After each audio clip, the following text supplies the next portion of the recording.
ગુજરાત સાથે હું છું સંજીવની। શરૂઆત કરીએ બનાસકાંઠાથી। બનાસકાંઠાના ભાભર પોલીસ સ્ટેશનના કોન્સ્ટેબલ નાગજીભાઈ ઠાકોરની રહસ્યમય આત્મહત્યા મામલે હવે ઠાકોર સેનાએ બાયો ચઢાવી છે। ક્ષત્રિય ઠાકોર સેના દ્વારા આજે પાલનપુરના ગુરુ નાનક ચોક ખાતે પુતળા દહન કરવામાં આવ્યું, જ્યાં રોષે ભરાયેલા ટોળાએ રાજ્ય સરકાર સામે પ્રહારો કરતા ગાડીઓના કાચ ફોડ્યા હતા અને ભારે તંગદિલી ફેલાવી હતી।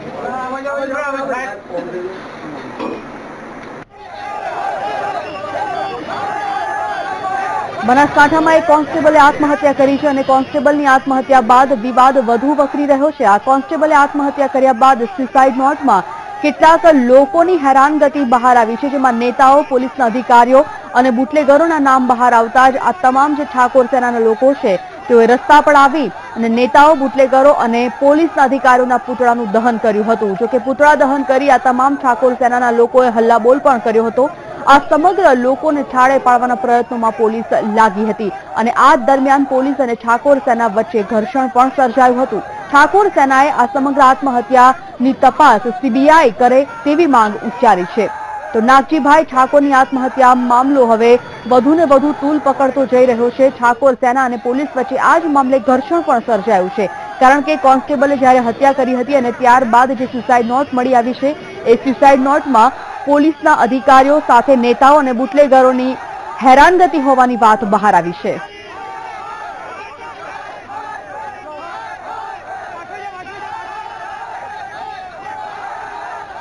બનાસકાંઠાના ભાભરમાં કોન્સ્ટેબલે કરેલી આત્મહત્યા મામલે આજે ભાભરમાં પોલીસ અને ઠાકોર સેના વચ્ચે ઘર્ષણ સર્જાયું હતું। આ ઘર્ષણના પગલે પરિસ્થિતિ પર કાબુ મેળવવા પોલીસે ટીયર ગેસના સેલ પણ છોડ્યા હતા। જો કે સમગ્ર મામલે ભાભરમાં ઠાકોર સેના દ્વારા ગુરુ નાનક ચોકમાં પુતળા દહન કરવામાં આવ્યું હતું અને કલેક્ટરને આવેદનપત્ર પણ પાઠવવામાં આવ્યું। આ સાથે જ તેમણે જણાવ્યું હતું કે જો આગામી 4 દિવસમાં આરોપીની ધરપકડ નહીં કરવામાં આવે તો આગામી દિવસોમાં બનાસકાંઠા બંધનું એલાન આપવામાં આવશે। કે એમની હત્યા કરવામાં આવેલી છે, તો એના માટે આજે પાલનપુર ખાતે અમારો ઓબીસી એસટી એકતા મંચ અને ઠાકોર સેના સંયુક્ત ઉપક્રમે બધા મળી અને આજે એક આવેદનપત્ર આપ્યું છે કે અમને અમારા નાગજીભાઈની તપાસ સીબીઆઈને સોંપવામાં આવે અને એમની સીબીઆઈને સોંપ્યા પછી એમના જે પણ પુરાવા હોય એ પુરાવા તમામ મેળવી અને એમની સ્પેશિયલ કોર્ટમાં ચલાવવામાં આવે। ભાભર ખાતે નાગજીભાઈ કોન્સ્ટેબલ ને જે આત્મહત્યા થઈ છે એ અમને એવું લાગી રહ્યું છે કે એમની હત્યા થઈ છે, એના વિરોધમાં આજે અમે પાલનપુર ખાતે પુતળા દહન કરી અને કલેક્ટર સાહેબને, એસપી સાહેબને આવેદનપત્ર આપી અને જે પણ ચાહે બુટલેગર હોય કે ભ્રષ્ટ નેતા હોય કે ભ્રષ્ટ અધિકારી હોય તમામને એરેસ્ટ કરવામાં આવે, નહીં તો 4 દિવસ પછી અમે ફરીથી બનાસકાંઠા બંધનું એલાન આપીશું। બનાસકાંઠા જિલ્લાના ભાભર પોલીસ કોન્સ્ટેબલના આત્મહત્યાના મામલામાં સુસાઇડ નોટના આધારે 8 સામે પોલીસ ફરિયાદ નોંધવામાં આવી છે, જેમાં કોંગ્રેસ સદસ્ય ગેનીબેન ઠાકોર, ભાભર નગરપાલિકા પ્રમુખ વૈકુંઠરામ ઠક્કર, નગરપાલિકા પૂર્વ પ્રમુખ હરિરામ ઠક્કર, કેવી રાઠોડ, કોંગ્રેસ સદસ્ય ભુરાજી ઠાકોર, પીએસઆઈ આરજી ચૌધરી કોદેસ સામે ફરિયાદ નોંધાઈ છે। ઉલ્લેખનીય બાબત છે કે બનાસકાંઠાના ભાભર પોલીસ સ્ટેશનના હેડ કોન્સ્ટેબલે નાગજીભાઈ ઠાકોરે ટ્રેન નીચે પડતું મૂકીને આત્મહત્યા કરી હતી।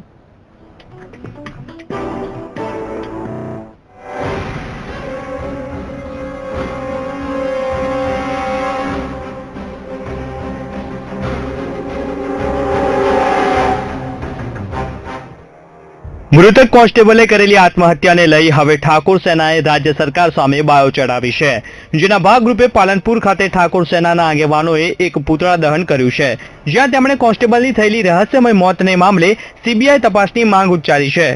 કે એમની હત્યા કરવામાં આવેલી છે, તો એના માટે આજે પાલનપુર ખાતે અમારો ઓબીસી એસટી એકતા મંચ અને ઠાકોર સેના સંયુક્ત ઉપક્રમે બધા મળી અને આજે એક આવેદનપત્ર આપ્યું છે કે અમને અમારા નાગજીભાઈની તપાસ સીબીઆઈને સોંપવામાં આવે અને એમની સીબીઆઈને સોંપ્યા પછી એમના જે પણ પુરાવા હોય એ પુરાવા તમામ મેળવી અને એમની સ્પેશિયલ કોર્ટમાં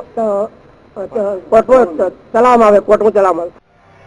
કોન્સ્ટેબલ નાગજીભાઈ ઠાકોરે એક સુસાઇડ નોટ લખી હતી, જેમાં રાજકીય અગ્રણીઓ, પોલીસ તેમજ બુટલેગરોના નામનો ઉલ્લેખ કર્યો હતો, જેને લઈને ઠાકોર સમાજે જિલ્લા કલેક્ટરને આવેદનપત્ર આપી આરોપીને 4 દિવસમાં ઝડપી પાડવાનું અલ્ટિમેટમ આપ્યું છે। અમને લગભગ 11 વાગે એમણે ફોનથી મેસેજ કરેલા કે આ જે 6-7 માણસો છે સુસાઇડ નોટમાં જે નામ લખેલું મને બહુ ટોર્ચર કરે છે અને હું ઘેરાવા નીકળું તો મને નીકળવા નહીં દેતા અને ગાડીઓ પાછળ કરે છે. એટલે રાત્રે 11 વાગે અમારે ફોન આવેલો ને એના પછી અમે તપાસ કરવા અહીંયા આવ્યા તો અહીંયા સ્થળ ઉપર અમે જ્યારે 1 વાગે આવ્યા ત્યારે ગાડી દેખેલી તો એમણે આ જે છે સુસાઇડ નથી કરેલી પણ એક હત્યા એમની કરવામાં આવેલી છે એવું જ લાગે છે. કેમ કે જો એમને સુસાઇડ કરવી જ હોય તો ગાડીથી અંદર પડી શકતા હતા. ગાડી વચ્ચે શા માટે લઈને ગાડી સાઈડમાં ઊભી કરી છે. ઉનાકાંડ બાદ કોન્સ્ટેબલ નાગજીભાઈ ઠાકોરની રહસ્યમય હત્યા કે આત્મહત્યા મામલે હવે ગુજરાતનું રાજકારણ ફરી એક વખત ગરમાયું છે. મોગજી પટેલ સાથે વીટીવી ન્યૂઝ, બનાસકાંઠા. વાત કરીએ હાર્દિકની મુક્તિ પછી પાટીદાર આંદોલનમાં ભંગાણ પડી રહ્યા છે અને એક પછી એક પાસ નેતાઓ અલગ અલગ થઈ રહ્યા છે. ત્યારે પાટીદાર નેતાએ રાજીનામું આપતા પાસ સામે આજે ફરી મોટું સંકટ ઊભું થયું છે. પાસમાંથી વધુ એક બાયપાસ, વધ્યા મતભેદ અને મનભેદ. હવે નિખિલ સવાણીએ આપ્યું રાજીનામું. હાર્દિક પટેલ ગુજરાત હાઈકોર્ટના આદેશ પછી ગુજરાત બહાર ઉદયપુર ગયા પછી પાટીદાર અનામત આંદોલન સમિતિમાં વિખવાદ પડવાના શરૂ થઈ ગયા છે. રાજકારણમાં એકબીજા પર આક્ષેપ થઈ રહ્યા છે, જેને લઈ નિખિલ સવાણીએ વડોદરા, ભરૂચ અને નર્મદાના કન્વીનર પદેથી રાજીનામું ધરી દીધું. સિટીના, જિલ્લાના, તાલુકાના જે કોઈ કન્વીનરો છે એમની સાથે વાતચીત કર્યા બાદ લેવા જોઈએ, પરંતુ અમુક નિર્ણયો પોતે જાતે જ લઈ લે છે. આવા ઘણા બધા કારણો છે જેમના કારણે આજરોજ હું રાજીનામું છું. ત્યારબાદ પાટીદાર અનામત આંદોલન ચાલ્યું એ દરમિયાન જે કોઈ પાટીદાર આગેવાનોએ પાસને સાથ અને સહકાર આપ્યો છે એમનો હું તમામ પાટીદાર આગેવાનોનો આભાર માનું છું દિલથી. ત્યારબાદ જે આંદોલન ચાલ્યું એ દરમિયાન પાટીદાર અનામત આંદોલન સમિતિના જે કાર્યકર્તાઓ હતા જે રાત દિવસ એક કરી બેનર બાંધી જે પ્રોગ્રામોને સફળ બનાવ્યો છે. જે કોઈ પાટીદાર લોકોએ અથવા તો પાટીદાર આંદોલન સમિતિના કાર્યકર્તાઓએ જે કોઈ રાત દિવસ એક કરી અને જે પ્રોગ્રામે સફળ બનાવ્યો છે, મારા એકના કહેવાથી, સમિતિના કહેવાથી જે કોઈ પ્રોગ્રામો સફળ બનાવ્યા છે એવા તમામ સમિતિના કાર્યકર્તાઓને પાટીદાર સમાજનો હું આભાર માનું છું. અને કદાચ ભૂલચૂકમાં મારાથી આ આંદોલન દરમિયાન કોઈ પણ ભૂલચૂક થઈ હોય, કોઈ આગેવાનોને ખરાબ કહેવાઈ ગયું હોય અથવા તો કોઈ પણ કાર્યકર્તાઓ સાથે મારે વર્તન ખરાબ થયું હોય તો હું એમનો પણ દિલથી માફી માંગુ છું. નિખિલ સવાણીએ કહ્યું કે આંદોલનની શરૂઆતમાં હાર્દિકના વિચારો સ્પષ્ટ હતા. સ્વભાવ પણ જેવો હતો તેવા વિચારો અને સ્વભાવ રહ્યા નથી. શરૂઆતમાં દરેક નિર્ણયોમાં દરેકની સંમતિ લેવામાં આવતી હતી, પરંતુ હાર્દિક હવે કોઈનું માનતો નથી. એટલે મને લાગે છે કે હવે તારે કે આ રીતે ચાલતા આંદોલનને મારી જરૂર નથી. આ સિવાય વધુ આક્ષેપ ન કરવાનું કહી સૌ કોઈનો આભાર માની નિખિલે રાજીનામું આપ્યું છે. પહેલા હાર્દિકના વિચારો સ્પષ્ટ, હવે વિચારો અને સ્વભાવ પહેલા જેવા નથી રહ્યા. પહેલા દરેક નિર્ણયોમાં સંમતિ લેવામાં આવતી. હાર્દિક હવે કોઈનું માનતો નથી. હવે તારે આ રીતે ચાલતા આંદોલનને મારી જરૂર નથી. ના, હું આજ મીડિયાની સામે એક ખુલાસો કરું છું. હું કોઈ ભારતીય જનતા પાર્ટીના કહેવાથી નહીં કે કોંગ્રેસના કહેવાથી નહીં કે આમ આદમી પાર્ટીના કહેવાથી નહીં કે બીજી કોઈ પણ પાર્ટીના કહેવાથી હું આજ રાજીનામું નથી આપતો. આ જે મેં કોઈ કીધું છે મારા અંગત મંતવ્યો છે, અંગત ડિસિઝનો છે, એટલા માટે હું રાજીનામું આપું છું, કોઈના ધાક ધમકીથી નહીં. ઉલ્લેખનીય છે કે થોડા દિવસો પહેલા હાર્દિક પટેલ ઉપર પાસ કોર કમિટીના કેતન પટેલ અને ચિરાગ પટેલે હાર્દિકને ખુલ્લો પત્ર લખીને 1 વર્ષમાં કરોડપતિ થઈ ગયો હોવાનો આરોપ લગાવ્યો હતો. પત્રમાં હાર્દિકને ઉલ્લેખીને કહેવામાં આવ્યું છે કે જેલમાં હોય અને તેની આવકનું સાધન બંધ થઈ જાય અને તારે તો ઉલટું થયું, જેલમાં જઈને કરોડપતિ થઈ ગયો. વારે વાહ હાર્દિક. ત્યારે હવે સુરતના પાસના કન્વીનર નિખિલ સવાણીએ રાજીનામું ધરી દેતા પાટીદારોમાં ખળભળાટ મચી ગયો છે. Mayur Mevada, VTV news, Ahmedabad.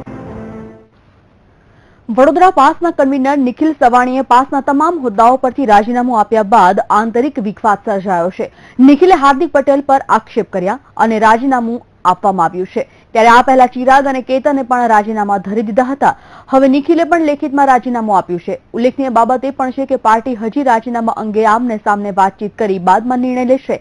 જો નિખિલ પાર્ટીમાં આવવા ઈચ્છે તો તેને ફરીથી પાર્ટીમાં લાવવામાં આવશે.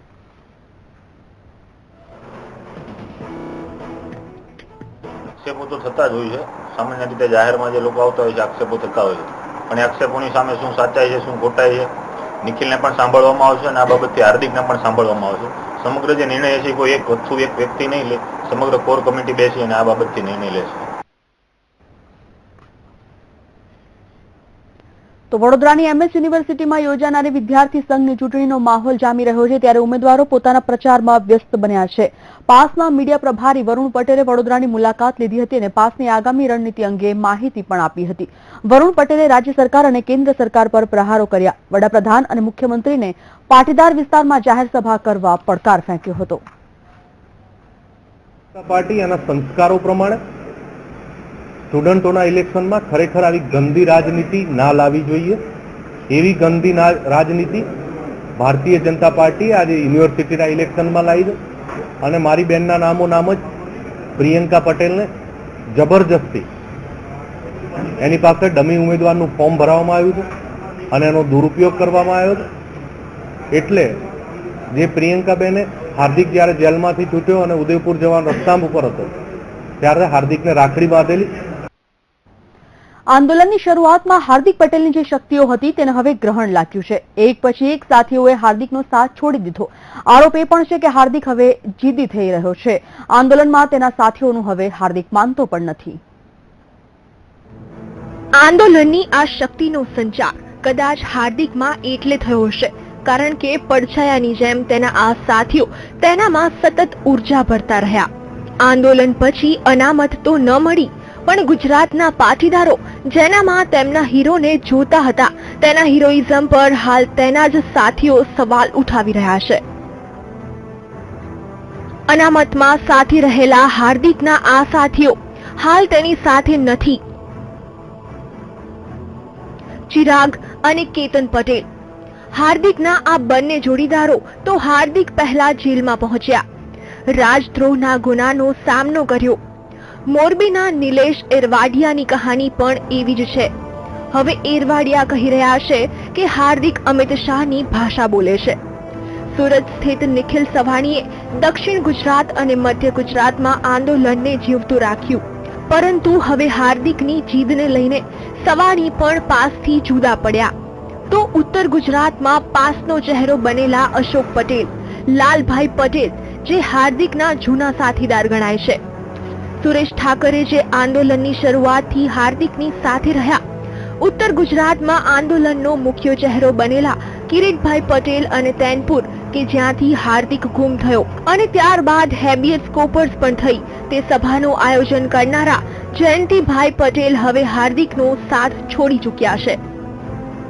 હાર્દિકની સાથે હાલ માત્ર અમદાવાદમાંથી માત્ર અતુલ પટેલ છે. દિનેશ બાંભણિયા કે જેમણે રાજદ્રોહના આરોપસર જેલવાસ સહન કર્યો તેમણે હજુ પણ હાર્દિકનો સાથ છોડ્યો નથી. રાજકોટ અને સૌરાષ્ટ્રમાં આંદોલનનો ફેઝ બનેલા લલિત વસોયા તેમજ બોટાદ જેવા નાના શહેરમાં પણ આંદોલનની ધરી રચનારા દિલીપ સાબવા હજુ પણ હાર્દિકમાં વિશ્વાસ રાખી રહ્યા છે. હાર્દિકના વિશ્વાસુ સાથીઓમાં ઉદય પટેલનું નામ હજુ પણ અકબંધ છે. જે મિત્રોની શક્તિથી હાર્દિકે અનામત માટે પાટીદારોમાં ચેતના જગાવી, જે મિત્રોની શક્તિને કારણે હાર્દિકની સામે સરકારે નમતું જોખ્યું અને જે મિત્રોની શક્તિને કારણે જ સમાજના શ્રેષ્ઠી આ અનામત માટે પોતાનું મન, કર્મ અને વચનથી બંધાયા, તેઓ હાલ હાર્દિકની સાથે નથી. હવે આંદોલનના સાથીઓમાં હાર્દિકની સાથે રહેનારા કરતા તેનો સાથ છોડી ચૂકેલા સાથીઓની સંખ્યા વધી ગઈ છે. Devshi Barad, VTV news. અમદાવાદ શહેરના નવા વાડજ વિસ્તારમાં સ્થાનિક કોર્પોરેટરને માર મારતા મામલો પોલીસ સ્ટેશન ખાતે પહોંચ્યો હતો, જ્યાં કોર્પોરેટરે 3 શખ્સો વિરુદ્ધ મારામારીની ફરિયાદ નોંધાવી હતી. સબઝોનલ ઓફિસ પાસે ગોપાલકો દ્વારા ગાયો માટે ઘાસચારા નાખવામાં આવ્યા હોવાથી કોર્પોરેટર જિગ્નેશ પટેલ અને ગોપાલકો વચ્ચે તકરાર થઈ, જેની સામે કોર્પોરેટરે ફરિયાદ નોંધાવી છે. અગાઉ જિગ્નેશ પટેલ રખડતા ઢોર વિશે ફરિયાદ નોંધાવી હતી, જેથી તેમના પર હુમલો કરાયો હોવાનો આક્ષેપ પણ કોર્પોરેટરે કર્યો છે. તો બીજી બાજુ પોલીસે સમગ્ર મુદ્દે આગળની કાર્યવાહી હાથ ધરી છે. એ પૂરા નાખતો અટકાવતા એના 2-3 મિત્રોએ મારા પર હુમલો કરેલો. કોણ હુમલો કરનારા? નરેશ નવઘણ ભરવાડ, ગાયોને જાહેર રોડ પર પૂરા ઘાસ નાખતો અટકાવવા બાબતે.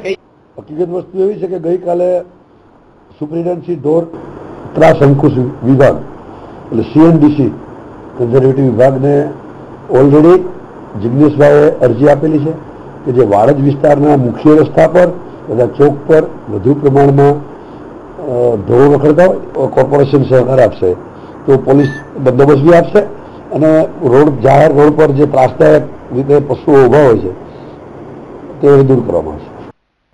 દિન પ્રતિદિન વડોદરા શહેરમાં ગુનાખોરીનું પ્રમાણ વધી રહ્યું છે. બુધવારે મોડી રાત્રે શહેરના સુલતાનપુરાના ન્યૂ લહેરીપુરા રોડ પાસે આંગડિયા પેઢીનો એક કર્મચારી લૂંટાયો. 1 લાખ રોકડા અને આશરે 23 લાખના દાગીનાની લૂંટ ચલાવવામાં આવી. કર્મચારી અર્જણાજી મકવાણા, રાકેશ પટેલ, નારણભાઈ એન્ડ કંપની આંગડિયા પેઢીમાં મુંબઈથી પાર્સલ લઈને વડોદરા આવ્યો હતો. જે પેઢીમાં પાર્સલ આપવાનું હતું તેની બહાર જ કર્મચારી ઉભો હતો. તે દરમિયાન અજાણ્યા શખ્સે આંખમાં મરચાની ભૂકી નાખી પાર્સલ ઝૂંટવીને ફરાર થઈ ગયો. બનાવની જાણ થતાં પોલીસે ઘટના સ્થળે તપાસ હાથ ધરી હતી અને આ ઘટનાની ગંભીરતાને ધ્યાને લઈને ક્રાઇમ બ્રાન્ચે નાકાબંધી કરાવી લૂંટારુઓને પકડવા માટે પણ તપાસ આરંભી છે. આંગડિયા પેઢીમાં કામ કરતા અજયસિંહ સેતાજી મકવાણા નાઓ પોતાની આંગડિયા પેઢીમાંથી સામાન લઈને કિંમતી સામાન લઈને જતા હતા. એ દરમિયાન એક ઇસમ આવીને મરચાની ભૂકી આંખ પર નાખી ને બેગ લઈને ભાગી ગયેલો, જે અંગે વિગતવાર ફરિયાદ લેવામાં આવેલી છે અને આગળની તપાસ ચાલુ છે.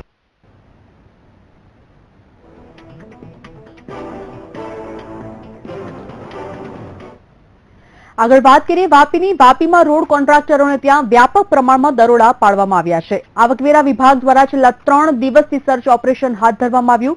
કુલ રૂપિયા 9.80 કરોડનું કાળું નાણું મળી આવ્યું હતું. જય ભારત રોડ લાઇનમાંથી રૂપિયા 5 કરોડનું કાળું નાણું મળ્યું હતું તો વિક્રમ ઇન્ફ્રાસ્ટ્રક્ચરને ત્યાંથી રૂપિયા 2 કરોડ તથા કેસી પટેલ એન્ડ કંપનીને ત્યાંથી રૂપિયા 2.80 કરોડનું કાળું નાણું પકડાયું હતું. જય ભારત રોડ લાઇનના માલિક ભાજપ સાથે જોડાયેલા છે.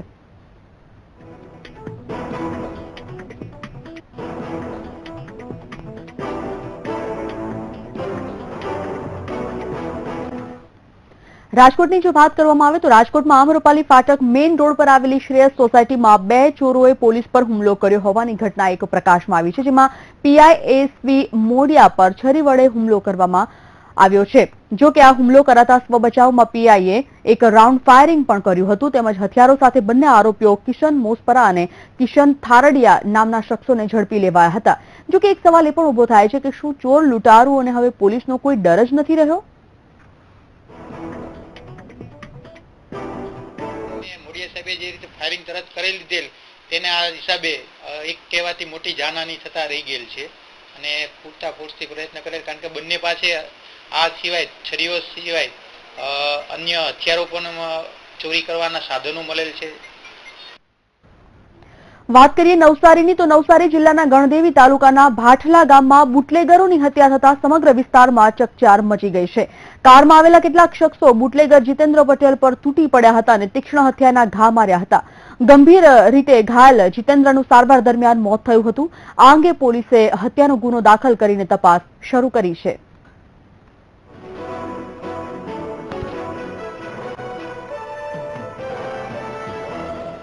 લગભગ 9:15 આસપાસ બિલીમોરા ખાતે ગયેલા અને ત્યાં રાજભોગથી લગભગ 10 વાગે પરત આવતા તે ભાથલા સ્કૂલ પાસે પહોંચેલા 10:15 વાગે ત્યારે એક ટાટા નેનો કારે તેમને ટક્કર મારેલી અને પાડી દીધેલા અને ત્યાર પછી નજીકની સ્કૂલમાંથી બીજા 14 થી 15 માણસો હથિયારો સાથે આવેલા અને જીતુભાઈને માર મારેલો, જેથી તેમને પગમાં તથા માથાના ભાગે ઈજા થયેલ, જેનું સારવાર દરમિયાન અવસાન થયેલ છે અને આ બાબતે બિલીમોરા પોલીસ સ્ટેશનમાં ગુનો રજીસ્ટર કરવામાં આવેલો છે અને આગળની તપાસ ચાલુ છે.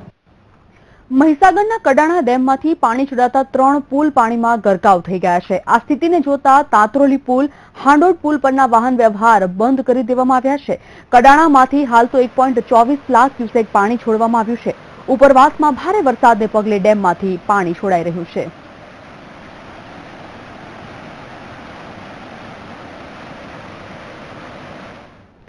સાવરકુંડલામાં ભપોદરા ગામે યુવકનું વીજ કરંટથી મોત થતા ચકચાર મચી જવા પામી હતી. ગામમાં આવેલ હરજીભાઈ ભલાણીની વાડીમાં 35 વર્ષીય યુવક રાત્રે ઘૂસી ગયો હતો અને તેને વાડીની તાર ફેન્સિંગના લીધે વીજ કરંટ લાગ્યો હતો અને ઘટના સ્થળ પર જ તેનું મોત થયું. આ મામલે પોલીસને જાણ થતાં જ ઘટના સ્થળ ઉપર જઈને મૃતદેહને પીએમ માટે સરકારી હોસ્પિટલમાં ખસેડવામાં આવ્યું છે.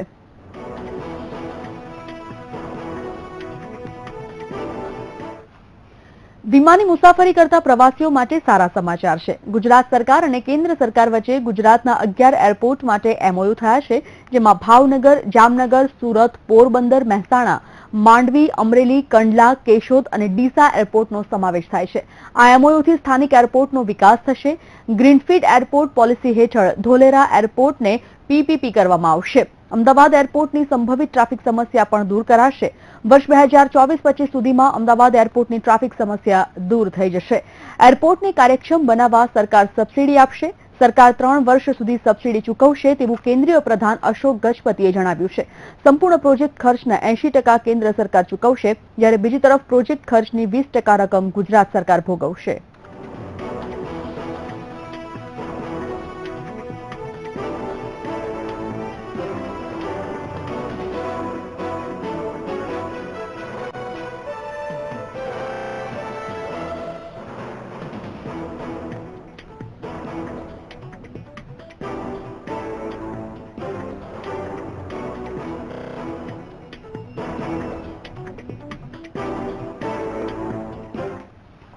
આગળ વાત કરીએ મેડિકલમાં મેનેજમેન્ટ કોટાના મામલે હાઈકોર્ટમાં અરજદારે રજૂઆત કરી. સરકારનો વટહુકમ હોવાનો તથા પ્રવેશ ગુજકેટના આધારે ન આપી શકાય તેવી પણ રજૂઆત કરવામાં આવી.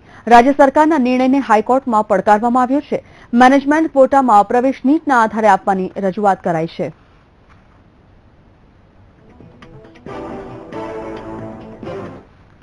ગુજરાત કોંગ્રેસના પ્રદેશ પ્રમુખ ભરતસિંહ સોલંકી વલસાડની મુલાકાતે હતા, તો રેલવે સ્ટેશન પર કોંગ્રેસ કાર્યકરોએ તેમનું ભવ્ય રીતે સ્વાગત કર્યું હતું. જોકે ભરતસિંહે પ્રેસ કોન્ફરન્સ યોજી હતી. આ પ્રેસ કોન્ફરન્સમાં તુષાર ચૌધરી સહિત કોંગ્રેસના અગ્રણીઓ પણ હાજર રહ્યા હતા. તો મીડિયાને સંબોધતા ભરતસિંહે ભાજપના રાજ્ય અને કેન્દ્ર સરકાર પર આકરા પ્રહાર કર્યા. રાજ્ય સરકાર કાયદો વ્યવસ્થા, દલિતો પર અત્યાચાર રોકવામાં નિષ્ફળ નીવડી હોવાના પણ આક્ષેપો કર્યા હતા. તો EBCના મુદ્દે પણ ભરતસિંહે કોંગ્રેસનો મત સ્પષ્ટ કર્યો હતો. કોંગ્રેસ સત્તા પર આવશે તો બંધારણીય સુધારા વધારા કરીને 20% EBC લાવશે. પાર્ટીના રાજમાં બળાત્કાર, ખૂન, લૂંટફાટ, ચોરી, ભ્રષ્ટાચાર એને મહત્વ આપવામાં આવતું નથી. ઉલટાનું ગુનેગારોને છાવરવાનું કામ કરવામાં આવે છે. આખી મિનિસ્ટ્રીમાં તમે જુઓ તો બંધારણીય નિર્ણયની વિરુદ્ધ નક્કી કર્યા પછી પાર્લામેન્ટરી સેક્રેટરીઓ વધાર્યા હોય, દિલ્હીમાં એક બાજુ લડતા હોય અને અહીંયા માનો કે એમની સામે નંબર વધારતા હોય, અને એમાં બી ભણેલા ગણેલા કેટલા છે અને એમાં બી ગુનાહિત કૃત્યવાળા કેટલા છે. રાજ્યમાં અને દેશમાં સંસદ સભ્યો ભારતીય જનતા પાર્ટીના કેટલા ગુનાહિત કામમાં પડેલા છે. આજે પવિત્ર શ્રાવણ માસનો અંતિમ દિવસ છે, ત્યારે રાજ્યના શિક્ષણ મંત્રી ભૂપેન્દ્રસિંહ ચુડાસમાએ સુપ્રસિદ્ધ શુલપાણેશ્વર મહાદેવની પૂજા અર્ચના કરી. જે પ્રસંગે ભૂપેન્દ્રસિંહ ચુડાસમાએ શાળાઓમાં ચાલતા મધ્યાહન ભોજન બાબતે વાતચીત પણ કરી હતી, જેમાં તેમણે જણાવ્યું હતું કે શહેરોની પ્રાથમિક શાળામાં હવે અક્ષય પાત્ર નામની ખાનગી સંસ્થા ભોજન પૂરું પાડશે. જો કે ગામડામાં જૂની સ્થિતિ મુજબ મધ્યાહન ભોજન બાળકોને આપવામાં આવશે. જૂની યોજનામાં કામ કરતા કોઈ કર્મચારીને છૂટા કરવામાં નહીં આવે તેવું પણ શિક્ષણ મંત્રીએ જણાવ્યું હતું.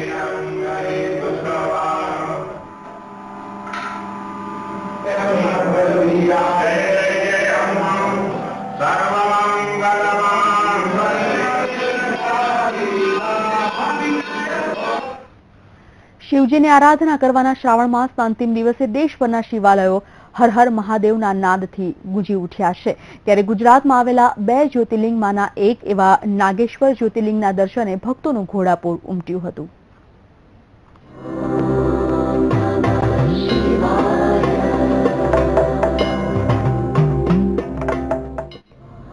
હર હર મહાદેવ, હર હર મહાદેવ. આ નાદનો ગુંજારો સતત નાગેશ્વર મંદિરમાં વહેલી સવારથી જ થઈ રહ્યો છે. આજે શ્રાવણ માસનો અંતિમ દિવસ છે, તે ભોળેનાથને રીઝવવા ભક્તો વિવિધ પૂજા અને વિધિ વિધાનથી શિવ આરાધના કરી રહ્યા છે.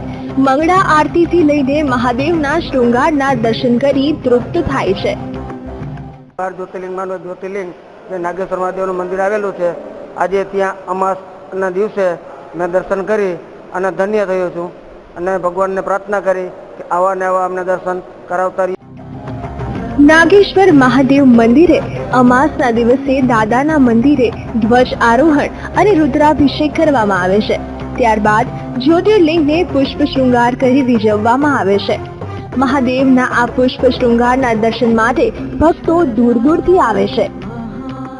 શ્રાવણ મહિનાનો છેલ્લો દિવસ છે અને ભક્તો લોકો જે અહીંયા આવેલા છે અને એના માટે બધી વ્યવસ્થા કરવામાં આવી છે. સ્નાનની વ્યવસ્થા કરવામાં આવી છે, ચા પાણીની વ્યવસ્થા કરવા માટે આવેલી છે અને ભક્તો આજે પિતૃદેવ અમાવાસ છે, અમાવાસના દિવસે જે ભક્તો આખો દિવસ શ્રાવણ મહિનો ઓખા મીઠાપુર જે ચાલીને આવેલા છે અને તેને માટે આજે જે ફળાની સુવિધા કરવામાં આવી. શિવ દેવાધિદેવ છે. તેમની પૂજા અને અર્ચના કરવાથી કૈલાશની પ્રાપ્તિ થાય છે. જ્યારે શિવજીને અતિ પ્રિય એવા શ્રાવણ માસના અંતિમ દિવસે ભક્તોએ ભોળાનાથના દર્શન કરી તેમના આશીષ મેળવ્યા હતા. રાજુ રૂપારેલિયા, વીટીવી. દેશ દુનિયાના લોકોની આસ્થાનું પ્રતીક એવા પ્રથમ જ્યોતિર્લિંગ સોમનાથ મહાદેવ મંદિરની લોકપ્રિયતા ખૂબ ઝડપભેર વધી રહી છે. ત્યારે આ વખતે સોમનાથ મંદિર પર રૂપિયાનો વરસાદ વરસ્યો છે, કારણ કે શ્રાવણ માસ નિમિત્તે આ મહિનાની આવક 4.5 કરોડને પાર પહોંચી છે. શ્રાવણ માસ દરમિયાન 15 લાખથી વધુ લોકોએ દાદાના દર્શન કર્યા હતા અને આ સાથે જ સોમનાથ દાદાને 161 થી પણ વધારે ધજા ચઢાવવામાં આવી અને 160 જેટલા લોકોએ મહાપૂજા કરી. જ્યારે મહામૃત્યુંજય યજ્ઞનો લાભ 7,500 લોકોએ લીધો હતો તો 6,600 જેટલા લોકોએ બ્રાહ્મણ પૂજન માટે 3,000 બ્રહ્મ ભોજનની પણ નોંધણી કરાવી. આ સાથે જ 70 જેટલા યજમાનોએ 1.25 લાખ બિલીપત્રની પૂજા કરી હતી.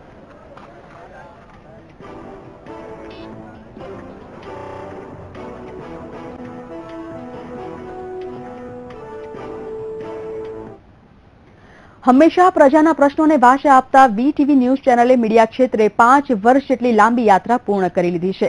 વીટીવીની આ સિદ્ધિના પ્રસંગે કર્મચારીઓ ઉત્સાહપૂર્વકથી ઉજવણી કરી. છેલ્લા 5 વર્ષથી સામાજિક દાયિત્વ સમજીને કામ કરતી વીટીવી ન્યૂઝ ચેનલે અનેક સિદ્ધિ હાંસલ કરી છે. સમાચાર કોઈ પણ હોય પણ તેની ધારદાર રજૂઆત વીટીવી હંમેશાથી કરતું આવ્યું છે. તો પ્રજા સુધી સચોટ સમાચાર પહોંચાડવાનું દાયિત્વ પણ વીટીવીએ બખૂબી પૂરું પાડ્યું છે. આ જ કારણોસર છેલ્લા 5 વર્ષથી દર્શકો માટે પહેલી પસંદ બની રહ્યું છે. મીડિયા ક્ષેત્રે 5 વર્ષની લાંબી યાત્રા સફળતાપૂર્વક પૂરી કરવા પાછળ વીટીવીના કર્મચારીઓનો સૌથી મોટો ફાળો રહ્યો છે. કર્મચારીઓએ વીટીવીના દરેક ઉતાર ચઢાવ સમયે એક સાચા સાથીદારની જેમ સાથ નિભાવ્યો છે. તે બદલ મેનેજમેન્ટે તેમનો દિલથી આભાર માન્યો હતો. આ ઉજવણીના અવસરે અમે ફરી એક વખત આપને વિશ્વાસ અપાવીએ છીએ કે આવનાર વર્ષમાં પણ વીટીવી પોતાની જવાબદારી સાચી નિષ્ઠાથી નિભાવતું રહેશે. દર્શક મિત્રો, વીટીવીનું સ્લોગન છે હંમેશા આપની સાથે, અને આ સ્લોગન અમે સાર્થક કરી બતાવ્યું છે, જેમાં ગુજરાતની 6.5 કરોડની જનતાનો પણ બહુમૂલ્ય ફાળો છે. Bureau report, VTV news.